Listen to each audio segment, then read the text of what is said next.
Bonjour et bienvenue au Café Tricot. Dans cet épisode, j'accueille Thibaut, alias Tricostérone. Nous allons parler de lui, de son podcast, mais également de tricot pour les hommes et de tricothérapie. On va parler avec lui de tout ça dans cet épisode. Si tu n'es pas encore abonné à la chaîne, n'oublie pas de t'abonner et de cliquer sur la cloche pour être informé des prochaines vidéos. Sans transition, voici donc ma conversation avec Tricostérone. Alors, bienvenue Thibaut du coup au Café Tricot. Bonjour à tous. Merci tout d'abord d'avoir accepté du coup de m'avoir donné un petit peu de ton temps pour ce café tricot. Avant de commencer, bien sûr, je vais te demander de te présenter un petit peu aux triconautes qui peut-être ne te connaîtraient pas. Je m'appelle Thibaut, j'ai 38 ans on me connaît un petit peu à cause d'un podcast créatif, principalement tricot, que vous pouvez trouver sur YouTube sur la chaîne Tricostérone. Et vous pouvez me retrouver également sur Ravelry et Instagram avec le même pseudo Tricostérone. D'accord, merci. Est-ce que, donc voilà, comme tu le disais, tu es surtout connu en tant que podcasteur par rapport à ton podcast. Qu'est-ce qui t'a donné envie de te lancer sur Internet? Alors en fait, c'est un petit peu paradoxal, c'est que je suis quelqu'un de plutôt timide et c'était à une période où, je me sentais pas très bien dans ma peau, au niveau de l'image que j'avais de moi et je me suis dit: ce serait, combattre le mal par le mal». C'est-à-dire que, comme j'aimais pas trop me regarder, je me suis dit que me filmer et de me mettre sur internet, c'était un bon moyen de lutter contre ça et voilà, c'était l'occasion. Je m'étais mis au tricot, peu de temps, avant et voilà, j'ai combiné un petit peu les 2. D'accord, donc c'était vraiment thérapeutique du coup à la base. Exactement, oui.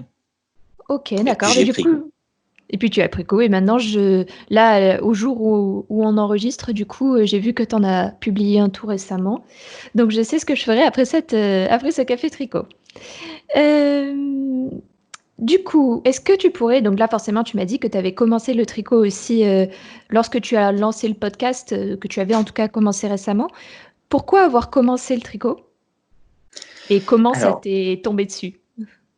en fait, le tricot, j'avais commencé, bien avant, j'étais tout petit, mais un petit peu comme tout le monde, quoi. Quand on voyait, moi, je fais partie de la génération où, la grand-mère tricotait, et comme tous les enfants, j'ai voulu un petit peu imiter, ce que faisait mamie. Ma mère aussi tricotait un petit peu, donc à 6 ans, elles m'ont appris, le tricot, les bases, les mailles endroits simplement. Et puis j'en ai fait un petit peu, mais sans faire de projet. Et puis régulièrement, comme ça, tous les 3-4 ans, je m'y remettais un petit peu sans aller vraiment plus loin. Et c'était en 2017, si je dis pas de bêtises, oui c'est ça, 2017. Ma mère s'était remise à tricoter, elle m'avait fait un pull, elle avait fait un pull pour, mes nièces et ça m'avait, redonné un petit peu la curiosité de m'y mettre. D'autant plus que c'était l'année où, ma cousine allait avoir 30 ans et je me suis dit: pour marquer le coup, il faudrait que je lui fasse un cadeau d'anniversaire qui soit, un petit peu spécial». Et je me suis dit: pourquoi pas lui faire un pull?» Et c'est comme ça que je me suis, mis sérieusement à tricoter. C'est-à-dire qu'au départ, c'était juste pour faire un pull et une fois que je l'avais fait, j'ai pas pu m'arrêter. Depuis, janvier 2017, je crois qu'il s'est pratiquement pas passé une journée sans que je fasse, au moins quelques mailles. D'accord, OK. Donc en fait, c'était même pas pour toi à la base parce que c'était vraiment juste tu faisais quelques mailles comme ça, mais c'était vraiment pour, le plaisir d'offrir en fait, le fameux plaisir d'offrir dont on parle dans le Voilà, tricot. c'était les 30 ans de ma cousine, il fallait un cadeau vraiment spécial et je pense que, un pull, tricoté, main, j surtout, le 1er tricot qu'on faisait, c'est un cadeau qui était, particulier, qui exprimait, tout l'amour que je pouvais avoir pour ma cousine. D'accord, OK, c'est chouette. Hem, du coup, forcément avec, la question qui me vient forcément, c'est, quand tu t'es lancé en tant que qu'homme sur internet avec le tricot, je crois que tu étais parmi les premiers. je crois, à te lancer, si je dis pas de bêtises, à te lancer sur YouTube, à faire un podcast sur le tricot. Euh, du coup, c'est vrai que tu t'es aussi fait connaître par ce biais-là, du fait de dire, il y a aussi des hommes qui tricotent. Voilà. Oui, alors enfin, il y avait déjà des podcasteurs masculins à l'étranger, mais Mm. c'est vrai qu'en France, alors j'étais pas le tout premier, puisque un jour avant la diffusion de mon premier podcast, il y a eu Ricardo, Canary Lotus, qui avait diffusé le sien. Oui, je me Bon, souviens. Mais justement, j'ai dit voilà. parmi les premiers, ben, voilà, Voilà. On était t'es à sur un le jour, mais c'est podium de vrai que tête. voilà, moi j'avais enregistré une vidéo genre un ou mois à peu près avant, mais je l'avais jamais diffusée parce que je trouvais ça un petit peu enfin, pas très très très bon et puis bah j'osais pas et puis bah le fait que Ricardo l'ait fait, je me suis dit bah allez retourne et vas-y diffuse. Et voilà, c'est D'accord. vrai que c'était l'occasion de montrer que bah, c'est pas réservé aux femmes. Mm. Oui. Et d'ailleurs, on le voit même partout dans le monde. C'était lors d'une radio tricot, tu étais présent. On parlait, c'était la radio du tricot et des hommes. Je ne sais pas si tu t'en souviens, où on avait Oui, vu oui, il y a que dans le quelques monde mois déjà, entier, oui. oui, il y a quelques mois, mais je me souviens qu'on en avait discuté avec d'autres triconautes masculins qui font partie de la communauté des triconautes, qui disaient que dans le monde entier, un petit peu partout, que ce soit en Islande et même dans certaines îles proches du Pérou, il y avait des hommes qui tricotaient et dont c'était même la tradition. C'était encore la tradition pour les hommes de tricoter. Oui, je sais pas si tu as vu il y a quelques mois sur Arte, il y a eu un reportage sur les tricoteurs en Islande d'ailleurs. Oui, je C'est l'ai eu, intéressant. on me l'a partagé un grand nombre de fois. Voilà, c'est vrai que dans les pays du sud de l'Europe, c'est plutôt une tradition, enfin à l'heure actuelle féminine, Mm. même si aujourd'hui les choses changent. Mais dans d'autres pays, c'est même parfois plutôt quelque chose de masculin. Mm. C'est vrai. Et t'en penses quoi justement de cette vision peut-être plus sudiste, je vais mettre ça entre guillemets, plus sudiste du tricot, où on n'a pas l'habitude de voir les hommes tricoter parce que, comme on en parlait durant cette radio, on disait déjà nous, en tant que femmes, parfois, on a des remarques en disant «Ah, mais c'est un truc de mamie, madani, manana». Et les hommes, eux, ils doivent cumuler le fait «Ah, mais c'est pour les mamies» et en plus, c'est une activité de femme. Oui, alors c'est assez paradoxal, c'est vraiment une question d'image, parce que si vous interrogez des hommes autour de vous, en fait, il y en a beaucoup qui ont appris à tricoter. Bon, qui ne le font pas, comme il y a beaucoup de femmes aussi qui savent tricoter mais ne le font pas, mais il y a beaucoup d'hommes qui ont appris pareil pour faire comme maman ou comme mamie, et voilà, et qui, bon, je comprends que ça plaise pas non plus hein, aussi, hein, que c'est pas un loisir qui fait pour tout le monde, mais oui, c'est peut-être ce côté un petit peu latin qui veut que le tricot soit réservé plutôt pour les dames. Hmm. D'accord, ok. Euh, Ensuite, je voulais donc revenir sur ton podcast. Le podcast, c'est un exercice quand même, hein. C'est donc tu disais, toi, en plus, tu t'es lancé pour des raisons, pour prendre confiance en toi, d'une certaine façon.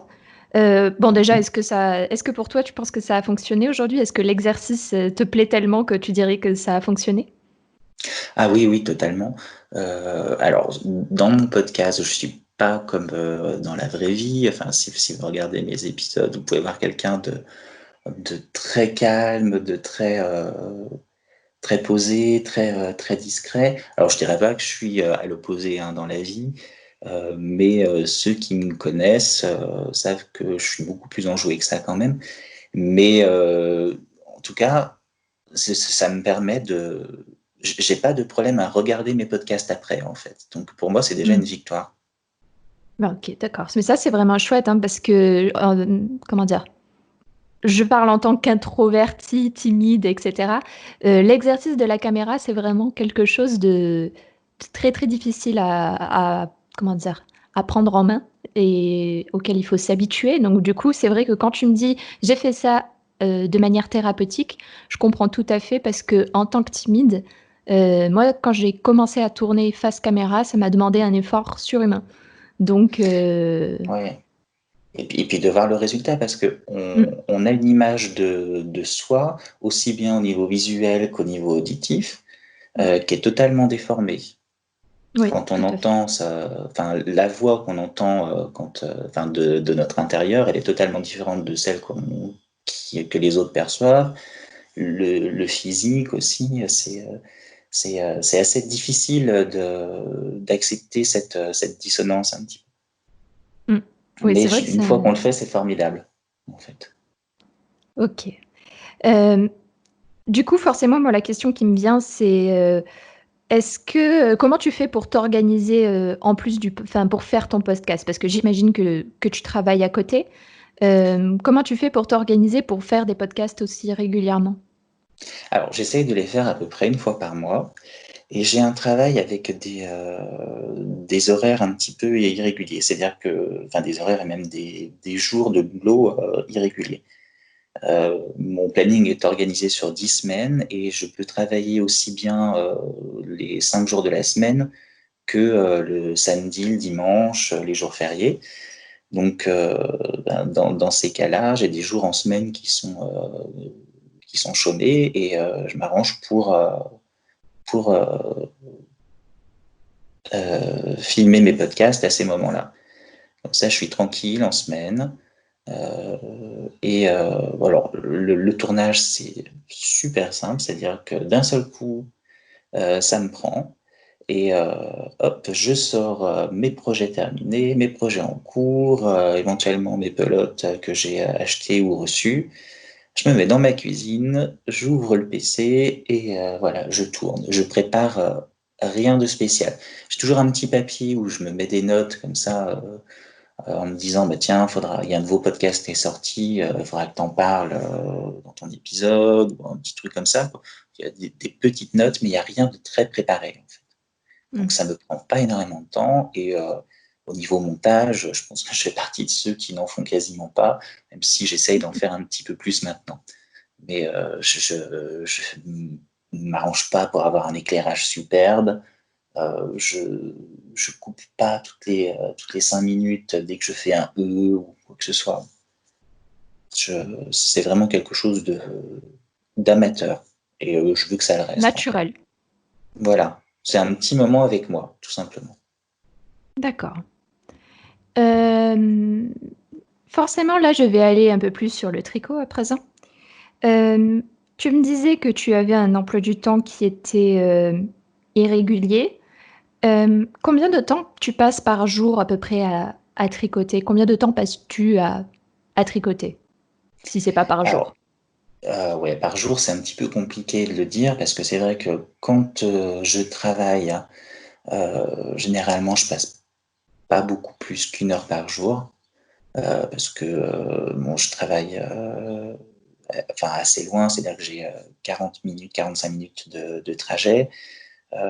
Avant, je le faisais en train, mais c'était pas possible de tricoter parce que les trains sont bondés dans la région. Maintenant, je le fais en voiture.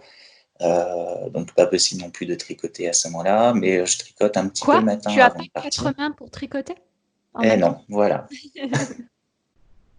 J'essaye avec les pieds, mais ça fonctionne pas. Oula. Et puis bon, il faut appuyer sur les pédales, hein, de toute façon, Oh, donc c'est pas aussi. prudent. Donc voilà, ouais, un petit peu le matin avant de partir, c'est pour commencer la journée de bonne humeur. Et puis le soir, en rentrant, quelques rangs selon mon niveau de fatigue. Le week-end, je tricote quand même beaucoup plus. Alors, quand je suis en repos le week-end, j'en profite surtout pour voir mes amis, ma famille, donc je tricote pas non plus énormément.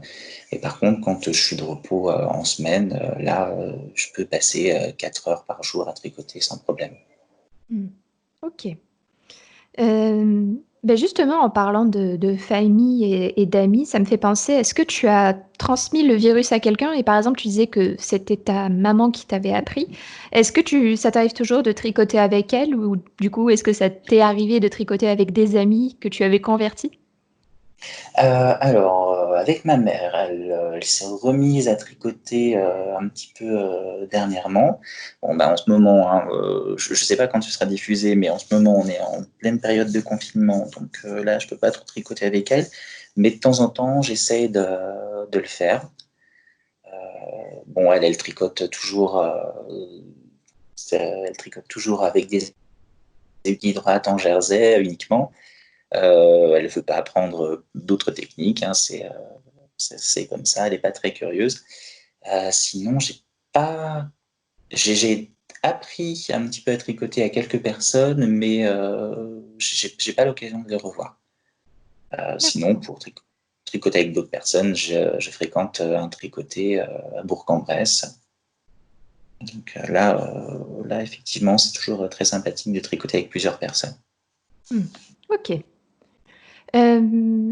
En plus du tricot, il y a une question qui me vient. On parle beaucoup de tricot, mais est-ce que tu as d'autres activités dans la laine autres que le tricot? Je pense par exemple au tissage, au filage, au crochet. Alors, le crochet, j'en fais. Je m'y suis mis il y a à peu près 1 an. Là, je suis en train de me faire, par exemple, une couverture. Enfin, pour ma grand-mère, pour un lit, une personne, mais donc elle fait 145 cm de large. Et je pense qu'elle va faire à peu près 2,10 m de long. Mm. Alors, c'est une couverture en aller-retour, hein, c'est pas des carrés grammis. J'ai déjà réalisé 2 châles au crochet également. C'est quelque chose qui est reposant au niveau des doigts, mais par contre, je trouve qui est plus compliqué quelque part que le tricot. Il y a Ah. toujours ce problème de savoir où on pique, en fait. C'est un petit peu problématique. Mm. Mais Donc du bon, coup, c'est pour une les question. triconautes qui nous écoutent et qui par exemple disent est-ce que le crochet c'est plus dur que le tricot ou est-ce que c'est le tricot qui est le plus dur? Tu dirais que toi, c'est le crochet qui est le plus difficile à apprendre quand tu as commencé à tricoter, peut-être. Je pense que le crochet est un petit peu plus compliqué et en même temps même beaucoup plus libre, hein, aussi, qui apporte beaucoup plus de liberté que le tricot, parce qu'on peut aller où on veut, on peut d'un seul coup retourner son crochet, enfin son ouvrage, et ça pose pas de problème. On peut faire des formes au crochet qu'on ne peut pas faire spécialement au tricot. Mm. Euh, bon, c'est le revers de la médaille, hein, simplement le fait qu'il faille bien savoir repérer ses mailles au crochet par rapport au tricot. Mm. Ok. Donc du coup, crochet, pas de tissage, pas de filage. Alors, le filage, j'aimerais beaucoup, mais j'ai pas envie que ça prenne du temps sur le tricot, en fait. Et je sais pas si j'y arriverai. Enfin, avec le fuseau, ça me tente pas trop. Euh, Mm. mais c'est vrai que j'aimerais bien avoir un petit rouet. Alors, j'ai vu qu'il existait des rouets, des mini-rouets électriques.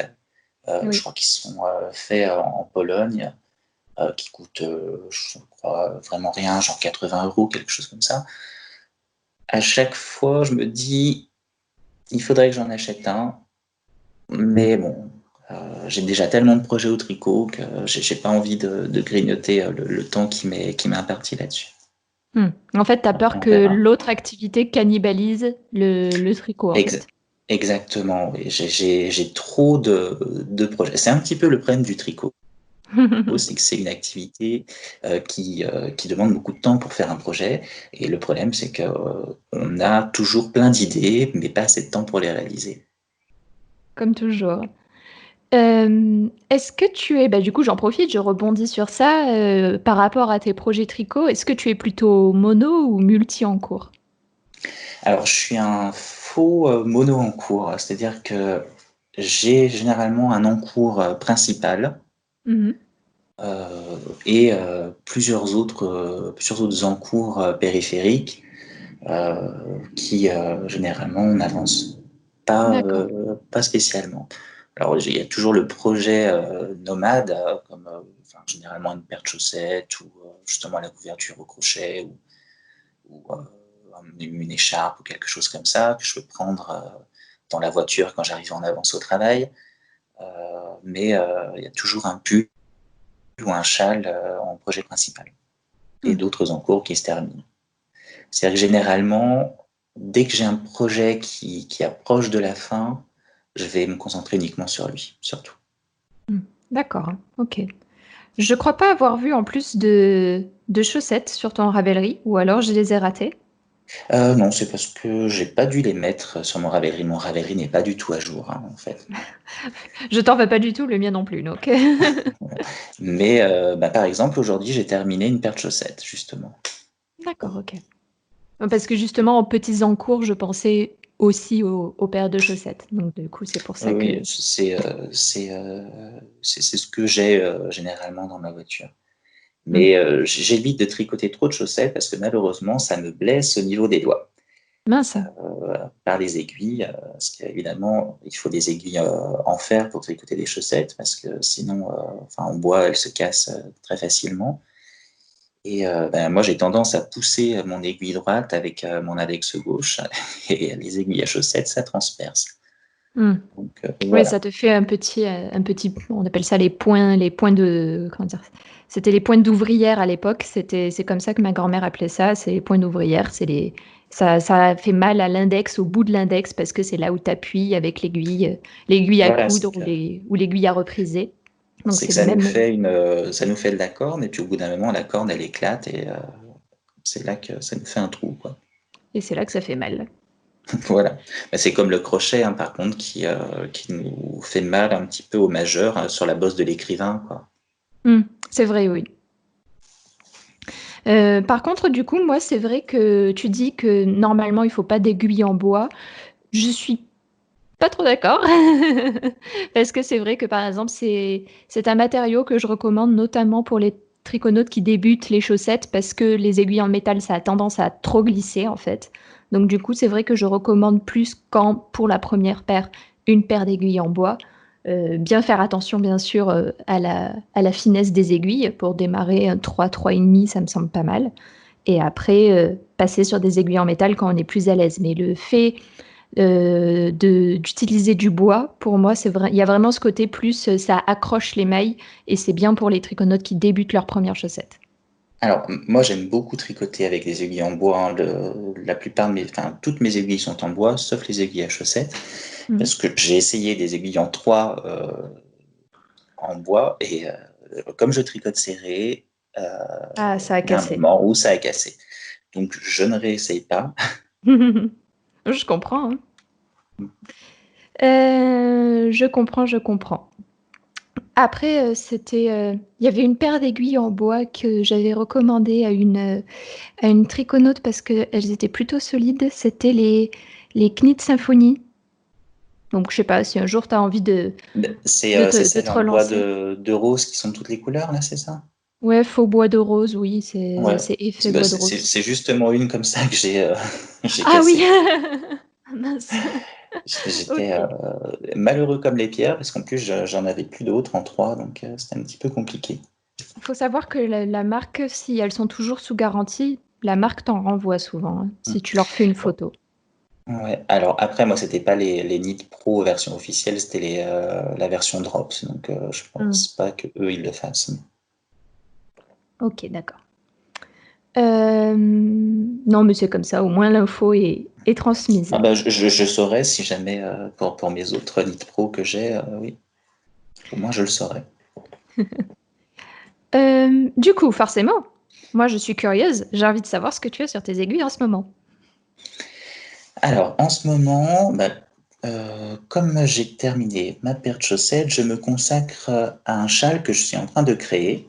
Mhm. Alors, Ah, c'est pas vraiment un patron, c'est plus une recette, parce que j'avais envie de tester la brioche, unicolore, et j'ai pas trouvé de patron vraiment sympathique pour ça. Et je me suis dit que c'est l'occasion d'en créer un. Donc, en ce moment, il y a un châle que j'ai appelé châle levain, parce que c'est de la brioche qui se développe. mhm. Euh, voilà, qui est en test actuellement. Bon, la recette est très simple, hein. C'est un châle triangulaire au point mousse avec de la brioche qui augmente petit à petit. D'accord.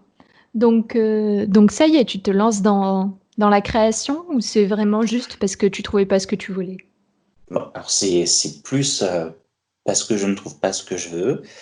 Et aussi pour partager un petit peu ça, parce que j'entends beaucoup de gens qui disent oh, la brioche c'est joli, mais c'est compliqué. Et en fait, pas du tout, quoi. Je dirais que c'est quasiment aussi simple que le jersey quand on fait de la brioche unicolore, surtout en aller-retour. Et donc, voilà, j'ai voulu créer cette petite recette pour initier les gens, quoi. Une sorte de mon premier châle brioche, quoi. D'accord. C'est Mais chouette, bonne idée. j'ai toujours, en fait, dès le départ, j'ai créé mes propres patrons Hmm. pour la plupart. Bah, le pull qui m'a fait commencer, c'était une création. J'avais suivi un petit peu justement la méthode. Alors, je ne sais pas si tu la connais. C'est Tricotouch. Alors, elle est plus active maintenant. Je crois qu'elle a arrêté suite à des problèmes de santé. Mais elle faisait des vidéos pour dire comment tricoter un pull droit avec n'importe quelle laine, en n'importe quelle taille. Et elle donnait la méthode. Et donc, du coup, Hmm. moi, j'en avais profité. J'avais créé mon pull, mon propre pull. Hmm. D'accord. Non, non, je connaissais pas du tout. Euh, Du coup, la création, c'est quelque chose qui te plaît, que tu aimerais encore développer ou vraiment juste continuer comme ça pour l'instant, c'est tout. Alors, moi, j'ai pas d'ambition de créateur du tout. Je laisse ça à ceux qui savent le faire. Mais j'aime toujours enfin, modifier les patrons, quoi qu'il arrive, à les adapter. J'aime beaucoup partir de basiques et les Mhm. adapter à ma sauce, quoi, de faire une petite personnalisation. J'ai participé au design de certains patrons. Notamment de ma tricopine Béatrice, qui est designeuse. On la retrouve sous le pseudo Cordélia Vortricot. Mhm. J'ai dessiné avec elle un pull qui est sorti. Mais voilà, moi j'étais juste dans le dessin du pull, pas pas dans la réalisation, enfin dans l'actualisation tricot, quoi, dans le calcul, dans le patronage. D'accord, ok. Euh, forcément, là, on parle designer. J'aimerais bien savoir quels sont tes designers tricot que tu aimes bien. Alors, il y a évidemment Béatrice, donc Vortricot, Cordélia Vortricot. J'aime aussi beaucoup Christelle Nioul, qu'on retrouve sur YouTube sous le pseudo Crystal LK. C'est Mhm. une designeuse belge qui fait de très jolis patrons, toujours très bien taillés, et aussi bien pour hommes que pour femmes, elle fait les deux. Sinon, il y a l'incontournable Mélina, In a Panda's World. Mhm. Voilà, des créatrices qui sortent un petit peu de l'ordinaire, qui ont des succès d'estime, mais pas énormément de succès commercial, malheureusement. Ouais. Tu en as d'autres cités peut-être? Ou c'était là les trois que tu avais? Oh, c'est les trois principales. Après, j'ai pas tricoté énormément d'autres patrons, j'avoue. Non, mais il n'y a pas de souci.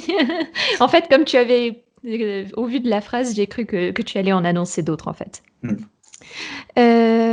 Bien. Donc, du coup, là, je vais sortir la question qui tue, la question un petit peu indiscrète. Actuellement, combien de pelotes se trouvent dans ton stock? Alors, je ne saurais même pas te répondre, parce qu'il y Parce en qu'il y a en a trop. trop, mais pour te dire, entre autres, moi, mon stock principal, enfin ma marque principale, c'est Holzgarn. Je pense que tu connais, une marque danoise qui fait de la laine fingering. Mm. Euh, Très agréable. et oui, qui est bon, un petit peu rêche quand elle est envoyée, parce qu'elle est encore avec l'huile de suin, l'huile de filage, mais qui, une fois lavée, est très agréable, qui est rustique, tout en étant très, très douce. Mm. Euh, Et j'ai compté l'autre jour, j'avais fait un petit inventaire, j'en avais plus de 3 kilos. Ah oui. Donc, c'est-à-dire que bon, d'abord, elle est abordable. Et puis, on peut retrouver des palettes de 50 grammes de pure laine qui font 287 mètres, je crois, la pelote, pour 2,50 € à peu près quand on achète directement sur le site danois. Et puis, il y a des coloris ben, qui sont énormes, quoi. Ils ont une palette à n'en plus finir. Oui, c'est vrai qu'ils ont une très belle palette, hein. Ils ont une palette très très développée de couleurs, c'est assez impressionnant. Voilà. Ok, waouh, 3 kilos de laine. Mais voilà, j'ai décidé de ne plus en acheter cette année. Ah, no buy. Ouais, après, je sais pas si ça fonctionnera. Euh, Parce qu'on est toujours un peu tenté, il y a toujours l'occasion qui fait que. Ou les chevaux qu'on voit et on dit, ah, mais celui-là, je le retrouverai nulle part ailleurs, il faut que je le prenne. Alors, je t'avoue que je suis pas très laine teinte à la main. Ah, Euh, D'abord pour des questions de budget, je trouve que c'est quand même assez cher. J'ai pas envie de mettre autant d'argent là-dedans, surtout que je trouve mon bonheur, comme je dis, chez Osgarn qui fait des superbes teintes. Et si je veux vraiment des écheveaux teints à la main, ben, je me les fais moi-même à la limite. ah, donc tu fais de la teinture. Ou alors vraiment à titre personnel, hein, mais j'aime bien m'amuser un petit peu à faire de la teinture, effectivement. Tu l'as caché, ça, quand j'ai posé la question sur les autres activités. Ou parce que c'est anecdotique, hein, j'ai dû faire peut-être une dizaine d'écheveaux en tout et pour tout. Quand même. Et justement, tu teins plutôt à la teinture chimique ou à la teinture végétale? Alors, j'ai teint pas mal à l'avocat et à la pelure d'oignon. Mhm.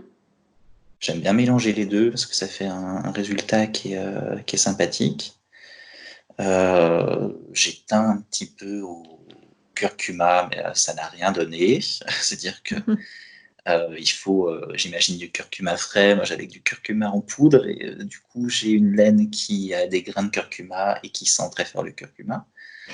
Euh, Sinon, j'ai teint avec des colorants alimentaires. D'accord, Et je trouve ok. qu'on peut avoir des résultats qui sont quand même fort sympathiques avec des colorants alimentaires. Tout simplement. Ouais. Après, au niveau de la durée dans le temps, je ne sais pas, mais bon, c'est pas bien grave. Hmm. Ok. Euh, Petite question, tu disais donc que tu tricotais quand même, je dirais, assez régulièrement, même si parfois pas tous les jours par rapport à ton emploi du temps. Est-ce que tu fais une autre activité pendant que tu tricotes? Donc je pense livre audio, série, podcast. Beaucoup de podcasts pendant que je tricote. Mhm. Même si je les écoute plus que je ne les regarde, parce que je préfère pas lever la tête de mon tricot. Mm.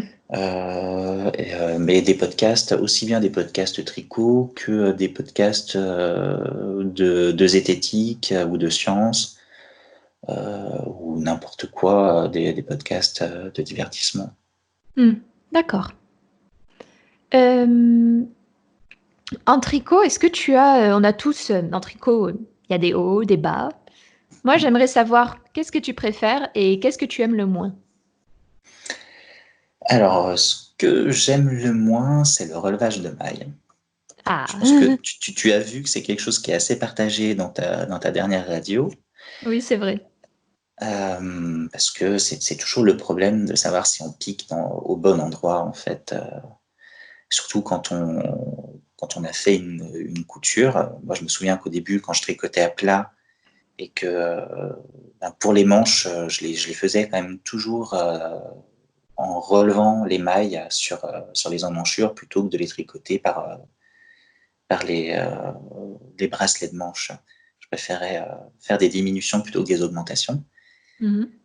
Et c'est vrai que ben, quand la couture était là, on ne savait plus après si on piquait au bon endroit ou pas. C'est toujours un peu le problème, savoir si là où on va piquer, ça va faire des trous. Alors, voilà, c'est un petit peu ma bête noire. Notamment aussi quand il faut relever des mailles pour faire un col. C'est toujours un petit peu compliqué. Mhm. Euh, Après, ce que j'aime le plus, c'est tout bête, mais moi j'adore le jersey. Les rivières de Jersey. Ah ouais, c'est reposant. C'est là qu'on peut, même si on est concentré sur son tricot, on peut avoir quand même ses pensées qui s'évadent. Mhm. Et enfin, pour moi, c'est un des principaux intérêts du tricot, le tricot, c'est un peu comme une randonnée en fait en forêt, quoi. Ça nous permet de profiter de ce qu'on fait au moment présent, tout en étant ailleurs à la fois. Mm. D'accord. Oui, c'est vrai, il y a ce côté-là dans le tricot. C'est, en fait, c'est le côté méditatif, en fait, d'un Voilà, point qui est méditation facile pleine à faire. conscience. T'en penses quoi de ça d'ailleurs? Du tricot qui serait un outil méditatif? Bon, alors, il faut pas non plus croire qu'on va guérir une dépression avec le tricot, mais je pense réellement que c'est intéressant justement pour cette histoire de gestes répétés, de concentration, mais de concentration nécessaire, mais pas absolue. Euh, je pense que ça peut jouer, ça peut peut-être aussi réguler le rythme cardiaque et donc faire baisser les angoisses, un petit peu comme quand on caresse un chat, on se met au rythme de ses aiguilles hein, ou de son réveil. Euh, je pense que ça peut avoir une influence là-dessus, effectivement. Et puis, il y a quelque chose aussi d'important, c'est que le tricot, ben, sauf quand on tricote un bonnet en aiguille 6, mais un pull, on le fait pas en 2 heures. C'est un Oui, projet à long terme. Et ça, pour moi, c'est très important. C'est une des raisons pour laquelle je continue le tricot, c'est que ça permet de voir à long terme mm. et de terminer quelque chose. De- D'avoir de- quelque chose de- de concret, en fait, de créer quelque chose de concret. voilà, et puis d'aller jusqu'au bout. Mm. D'aller jusqu'au bout de quelque chose. C'est vrai qu'on est, enfin, c'est une banalité ce que je vais dire, mais on est dans une société de l'immédiat, et le tricot, c'est une façon de retourner à une société du demain, simplement. Oui, je suis tout à fait d'accord avec cette façon de penser. D'ailleurs, c'est dans un article où j'en parlais, je disais, je pense qu'aujourd'hui, encore plus qu'avant, la création, la créativité, donc les activités créatives comme le tricot, mais les autres aussi, sont, à mon avis, plus importantes que jamais. Parce que on est, comme tu le dis, c'est certes une banalité, mais c'est important de le redire parce qu'on a tendance parfois à l'oublier. Euh, on est dans cette dimension de l'immédiateté, du tout de suite, du maintenant, dans la minute. Et le tricot nous permet de nous ramener à la réalité temporelle, je dirais, d'une Voilà. certaine manière. Et d'apprendre un petit peu à accepter la frustration. Justement, tout à l'heure, quand je disais que j'ai plein d'idées, mais que, ben, comme un tricot, ça prend du temps, elles doivent attendre. Et, ben, c'est frustrant, mais c'est quelque chose qu'il faut accepter d'être frustré. Et Mm. justement, le tricot, ça permet ça. Ou alors, comme quand tu as, tu sais, ces gros nœuds dans les pelotes et qu'il faut prendre le temps de les défaire. C'était une triconeuse il y a quelque temps qui m'écrivait en message et qui me disait mais moi, les pelotes que je vois avec des nœuds, je pense qu'elles devraient être en promo ou elles devraient être moins chères. Et je lui ai dit que je n'étais pas d'accord avec cette pensée parce que, bah, tout d'abord, déjà, ça sous-entend que, par exemple, les créatrices de laine, les petites teinturières, elles devraient passer des heures, si ce n'est des jours, à inspecter chaque écheveau à la main avec une petite loupe pour vérifier qu'il n'y a pas un nœud qui traîne. Donc déjà une grande perte de temps, ce qui ne ferait qu'augmenter Oui, non. le coût enfin, du produit en lui-même. Mhm. Et en plus, en fait, le nœud dans le tricot, je dirais pour le coup, il faut accepter le nœud du problème. C'est vraiment, il y a vraiment ce côté aussi où il faut accepter que parfois, ça ne va pas. que c'est un défi et que du coup, il faut relever ce petit défi qu'est le nœud dans une pelote.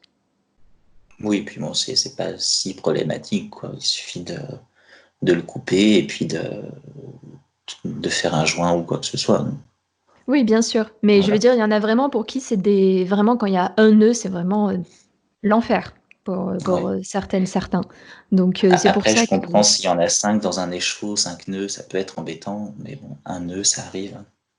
Hmm. Voilà, mais c'était du coup pour rebondir sur ce que tu disais par rapport à la frustration. Bien. Donc du coup, là, je t'ai demandé qu'est-ce que tu aimais le plus. Tu m'as dit ce que tu aimais le moins. Je voulais également savoir si tu avais... enfin, tu m'as parlé de tes marques de laine préférées. Est-ce que tu en as d'autres à part Holzgarn? J'aime beaucoup les pelotes de Drops. Alors, je sais qu'il y a des controverses en ce moment, enfin, en ce moment, depuis un moment, au niveau des designs qu'ils font, qui seraient des ressucés de design de créatrices. Par contre, au niveau de la laine qu'ils ont, enfin, pour moi, ils ont quelque chose de formidable, c'est qu'ils donnent de la laine de qualité pour un prix vraiment accessible à tout le monde.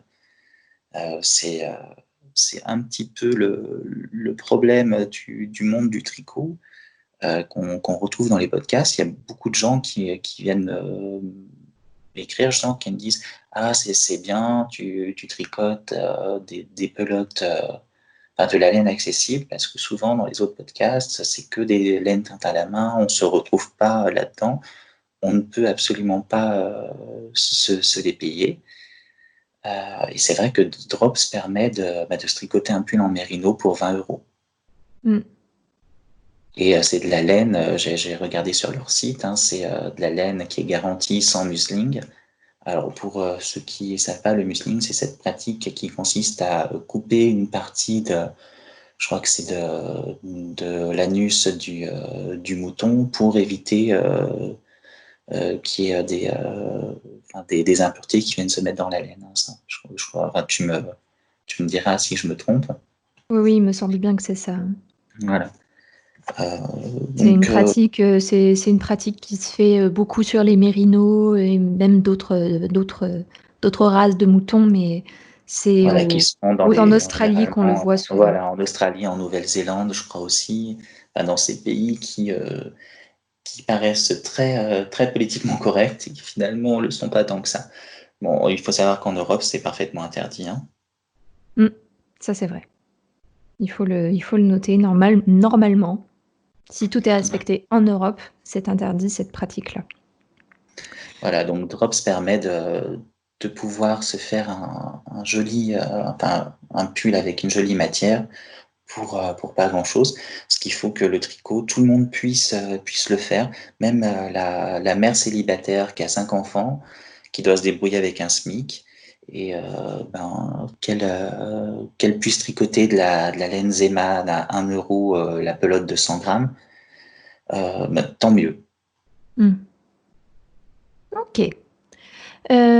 Ok, d'accord. Du coup, forcément, moi, la question que j'ai à poser aussi, plutôt aiguille droite, plutôt aiguille, voilà. Plutôt aiguille droite, aiguille circulaire ou 4 aiguilles? Plutôt circulaire, même si j'aime bien de temps en temps reprendre les aiguilles droites. Mhm. Euh, alors, je tricote pas réellement avec les aiguilles droites, mais quand j'ai une nouvelle laine, j'aime bien faire un échantillon. Alors, pas un échantillon pour un projet, mais plus un échantillon pour voir ce que donne la laine. Et ça, j'aime bien le faire avec des aiguilles droites. Mm. Je Ouais. sais pas, j'ai l'impression de retrouver mes débuts, en fait. Ouais, les premiers pas. Voilà, les premières sensations, même si après, tricoter un ouvrage en aiguille droite, non, pour moi, ce serait pas forcément envisageable. Parce que ce que je tricote à plat, c'est principalement des châles, et puis un châle sur une aiguille droite, à un moment, c'est compliqué au niveau de la longueur, mais voilà. Donc, plutôt aiguille circulaire. Mm. Ok. Par rapport aux douleurs, vraiment aussi, peut-être? Que ça peut Ben, par t'épargner? je sais pas, par rapport aux douleurs, non, mais c'est vrai que c'est quand même plus léger. Comme finalement le poids du tricot repose sur ses genoux au lieu de reposer sur l'aiguille, hein, parce que le câble est mou, donc le tricot tombe sur les genoux. C'est quand même plus pratique pour transporter. Et puis, ben, c'est vrai que moi, je tricote surtout des objets qui ont besoin d'aiguilles circulaires, soit parce qu'il faut des grandes longueurs pour un châle, soit parce que je tricote des pulls en rond. Hmm. Ok, d'accord. Euh, une autre question que j'ai, qui est un petit peu une question de curieuse. On a parlé que tu étais du coup plutôt un faux monoprojet. Moi, j'aimerais bien savoir qu'est-ce que tu prévois de tricoter prochainement. Le prochain projet qui va se mettre sur mes aiguilles, ça va être le châle des vacances d'Hercule Poirot. Ah, Euh, voilà, en fait, cette année, c'est les 40 ans de ma sœur au mois d'août. Et c'est toujours un petit peu compliqué d'offrir un cadeau à une personne de cet âge-là. Pareil, donc 40 ans, il faut marquer le coup. Donc un projet fait main, une belle pièce faite main, c'est toujours sympathique. Et puis là, j'ai une abonnée qui m'avait gentiment offert des écheveaux teint à la main d'ailleurs. Et je vais les utiliser comme ça pour le châle de ma sœur. ok, d'accord, ça va J'ai être encore sympa. plein d'autres projets prévus, hein, notamment des pulls, enfin pour moi, des pulls pour mes nièces, plein de choses, trop de choses. Mon programme pour jusqu'à décembre est déjà rempli. Ton carnet de balles est déjà plein. Voilà. Alors, je vais te poser deux dernières questions et puis après on ira sur les questions de fin. Justement, tu parlais de beaux projets. Quel est ton plus beau projet aujourd'hui, celui dont tu es le plus fier? Alors, j'hésite entre deux, mais je dirais que peut-être celui que j'ai le mieux réussi, c'est un pull de Cordélia Vore qui s'appelle Osier. C'est un pull en yoke. Yoke, c'est un pull avec un empiècement rond qui a un motif de losange qui s'agrandit en maille glissée. Hmm. Et donc ça, c'est un pull que j'avais fait alors au départ, qui était pour moi, et puis je me suis trompé dans l'échantillon. Finalement, il a rapidement glissé pour ma mère. Je l'ai fait dans une laine que j'avais achetée sur eBay. Alors, c'était des laines, je crois 95% mérino, 5% angora. C'est des fils qui sont destinés aux machines à tricoter. Et du coup, j'avais acheté un cône comme ça d'1 kilo et j'ai dû tout repeloter à la main parce que j'ai pas de parapluie ni de bobinoir. Donc, tout à la main, tu peux imaginer un petit peu la longueur. Surtout Il une a pelote fallu d'un que je kilo. trouve.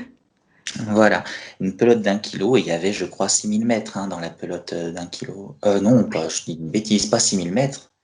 Il y avait 12 000, 15 000 mètres sur la pelote. Oh C'était la ça, 15 vache. 000 mètres sur la pelote. C'était Donc, un comme acte il de fallait, patience là, hein. voilà, je m'y suis pris très longtemps à l'avance. Tous les soirs, un petit peu, je bobinais, parce que ce fil, il a fallu que je le tricote en triple pour Hmm. avoir un échantillon fingering. D'accord. Ah oui, c'était un fil très fin en plus du coup. Voilà. Ah oui, forcément, c'était un fil, tu m'as dit de machine à tricoter, donc forcément, c'était un fil extrêmement fin. Ok, d'accord. Et une dernière question que je vais te poser. Du coup, forcément, tu me parlais d'échantillons. Je rebondis dessus immédiatement. Échantillon hors note échantillon. Alors, j'en fais toujours, mais Hmm. je suis pas un très bon élève de l'échantillon. C'est-à-dire que moi, je les fais à plat. Il faudrait que je les fasse en rond parce que je constate que souvent, il y a un problème au niveau de l'échantillon. Hmm. Et puis, euh, enfin, je pense que toutes les personnes qui nous écoutent, qui sont astigmates, savent que compter un échantillon, pour nous, c'est quelque chose de terrible. Et je pense que je me trompe très fréquemment le compte de mes échantillons. Même si je les recompte 2-3 fois, c'est terrible. Oui, je comprends. C'est vrai qu'en plus, si tu tricotes avec une laine très fine, de suite, ou même et sombre, alors là, c'est l'enfer. Voilà, exactement. Bien, donc on va aller tout doucement vers la conclusion. Euh, Avant de terminer, est-ce que tu aurais une petite astuce à donner aux triconautes qui nous écoutent? Oui, alors une petite astuce, ça va surtout concerner les personnes qui tricotent serré comme moi. Euh, En fait, ça marche qu'avec des aiguilles circulaires, hein, et quand on tricote en rond. Ce que je fais, moi, toujours, c'est que j'utilise pour mon aiguille gauche une aiguille avec une taille légèrement au-dessous. C'est-à-dire que si je tricote en 3,5, l'aiguille gauche, je vais la mettre en 3. Comme ça, j'ai aucun problème pour faire glisser ma laine, avoir mes mailles disponibles. Je suis Hmm. pas sans arrêt en train de ramener les mailles, elles glissent toutes seules, donc il n'y a pas de problème. Ça change D'accord. rien à votre tricot, puisque de toute façon, vous tricotez avec l'aiguille de droite, et la taille des mailles, elle est faite par l'aiguille de droite. Hmm. Ok. Et du coup, c'est forcément avec des aiguilles interchangeables, hein, du coup. Voilà, on peut le faire qu'avec des aiguilles interchangeables. Voilà, ça Et c'est quand on tricote possible. en rond, parce qu'on garde toujours la même aiguille pour tricoter. Oui. Ok, bien. Bah, merci beaucoup pour cette petite astuce. Enfin, dernière question, est-ce que tu aurais 3 livres, podcasts ou blogs à recommander aux triconautes? Alors, j'ai noté ça quelque part. Pour le blog, il y en a un que je trouve très intéressant. C'est celui qui s'appelle Tricote Patou. Mhm. C'est une créatrice qui propose des modèles gratuits, notamment de châles, qui sont très travaillés. Et donc, je crois, tous les 2 mois, elle propose à peu près un nouveau châle. Je vous invite vraiment à le voir. C'est Tricote Patou. Ça s'écrit comme ça, enfin, pas comme ça se prononce, mais voilà, Tricote Patou, tout simplement. Oui, c'est vrai, c'est une créatrice, enfin, oui, une créatrice, une blogueuse en tout cas, qui est très présente sur la banque de modèles de tricot gratuit du blog, parce qu'elle propose beaucoup de très belles écharpes, comme tu l'as dit, de beaux châles, très travaillés et très jolis. En livre, moi j'en ai un que je trouve génial. Il faut savoir qu'en français, on n'a pas énormément de livres de technique. Mm. Alors, on a des livres un petit peu généraux, comme de Liz Taylor ou celui d'Anna Derwout. Mais pour des livres un petit peu spécifiques, on n'en a pas énormément. Et il y a Pascal Moelic qui a écrit un livre qui s'appelle 50 montages de tricot. Ça, je trouve Mm. ça super intéressant. Pascal Moelic, je pense que beaucoup la connaissent, mais sous un autre nom. Elle a une chaîne YouTube, c'est Joueuse de pelote. Oui, c'est vrai, il y en a peu qui connaissent du coup le vrai nom. Voilà, donc je vous le conseille si vous voulez vraiment apprendre différents types de montages, parce que la plupart du temps, on se contente du montage à l'italienne ou ce qu'on appelle le long tail caston, Mm. alors qu'il y a plein d'autres possibilités, le montage à la française, celui de la servante chinoise, enfin, des montages au crochet. Il y a énormément de possibilités qui donnent des résultats différents, qui ont des caractéristiques différentes, et c'est pas mal de se pencher un petit peu là-dessus. Ok, d'accord. Et au niveau podcast, alors là, c'est très difficile, j'en aurais 3. Est-ce que je peux avoir ce petit Oui, luxe d'en vas-y. donner 3? D'abord, il y a celui de ma tricopine Julie, Love of the Knit, Mhm. donc, qui a un podcast régulier, à peu près une fois tous les mois aussi. J'ai aussi le podcast de Becky, que tu connais, qui suit très régulièrement tes radios tricot. Oui, elle est même sur le Discord aussi.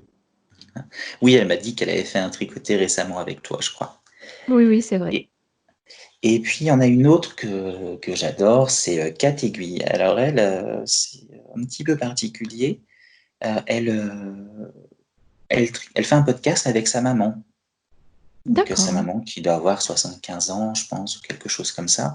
Et donc, il y a quelque chose de formidable, c'est de voir ce tricot un petit peu ancien, avec toujours des finitions, mais impeccables, quoi. Il n'y a pas à dire, elle savait faire, quoi, nos grands-mères. Euh, elle fait des projets toujours vraiment impeccables, sans patron, elle crée elle-même, je trouve ça formidable. Et il y a ce côté intergénérationnel de les voir toutes les deux aussi s'amuser avec le tricot, quoi. Je trouve ça formidable. Je vous invite vraiment à la voir. Ok, bah merci beaucoup. Moi, je connaissais pas le dernier, j'irai jeter un œil. Bien, bon. Eh bien, écoute, merci beaucoup Thibaut. Du coup, moi, j'ai passé un bon moment. Ça m'a fait plaisir de papoter avec toi. Mais c'est moi qui te remercie. J'ai vraiment passé un bon moment aussi. Comme à chaque Bien, fois, merci comme à beaucoup. chaque Je fois suis qu'on contente que regarde un de tes l'exercice t'ait épisodes. plu. Merci beaucoup, ça me touche vraiment. Eh bien, bonne fin de journée. Merci, toi aussi. À bientôt. Et à dimanche. Oui, Salut. à dimanche. Salut. Voilà, le café tricot est terminé. Si tu as aimé le concept, n'hésite pas à t'abonner à ma chaîne et à me le signaler par un pouce bleu et un commentaire sous la vidéo. D'ailleurs, si tu as envie de voir passer une personne en particulier dans le café tricot, n'hésite pas à la proposer. À bientôt!